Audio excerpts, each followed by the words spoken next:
নমস্কার, ভোটের সকালে আপনাদের সকলকে স্বাগত। আপনাদের সাথে এই মুহূর্তে আমি পূজা। দেখব গোটা দিনের ভোটের কিছু আপডেট।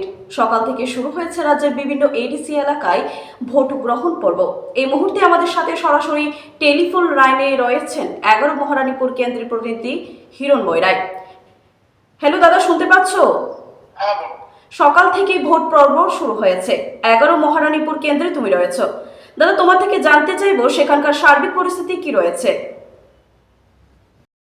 দেখো, 11 মহারানীপুর কেন্দ্রের যে ভোটার কেন্দ্র রয়েছে সেখানে 48টি স্টেশন, বুথ স্টেশন রয়েছে এবং ভোটার রয়েছে প্রায় 31,000 মতো।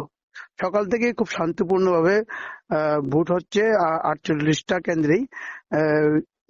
ছোটখাটো কিছু ঘটনা হয়েছে যেখানে কিছু জায়গার মধ্যে প্রথমে শাসক দলের যে এজেন্টরা রয়েছে তাদেরকে ভিতরে ঢুকতে দেওয়া হচ্ছিল না, যদিও পরে প্রশাসনের হস্তক্ষেপে সেখানে 2-3টা বুথে ঢোকানো হয়েছে। দাদা, ভোটাররা কতক্ষণ ধরে লাইনে দাঁড়িয়ে রয়েছে? লাইনে মোটামুটি অনেকখানি দাঁড়িয়ে রয়েছে। যেমন মুঙ্গিয়াকামী যে কেন্দ্রটি রয়েছে সেখানে নির্ধারিত টাইমের থেকে প্রায় 40 মিনিট পর ভোট হয়েছে, কারণ ইভিএম দুটি মেশিনই বিকল হয়ে পড়ে।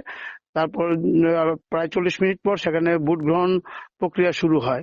সেখানে মোটামুটি 1,000-এর মতো ভোট রয়েছে দুটি কেন্দ্রে। তো এখন শান্তিপূর্ণভাবে চলছে এবং ভোটারদের যেহেতু এই প্রত্যন্ত এলাকাগুলি জুমিয়া রয়েছে, তো সকাল থেকে একটু কম হলো, এখন আস্তে আস্তে ভোটার লাইনটা একটু বড় হচ্ছে। নির্বাচনকে কেন্দ্র করে এখনো অবধি কি কোনো অপ্রীতিকর ঘটনা সংঘটিত হয়েছে সেখানে? না, 11 মহারানীপুর যে কেন্দ্রটি রয়েছে সেখানে বললামই তো, 1-2টি ছাড়া মানে তেমন কোনো ঘটনা আর আসেনি। এখন শান্তিপূর্ণভাবেই চলছে ভোট। অসংখ্য ধন্যবাদ দাদা তোমাকে। সঙ্গে থাকবে, গোটা বিষয়ে আপডেট দিতে থাকবে আমাদেরকে।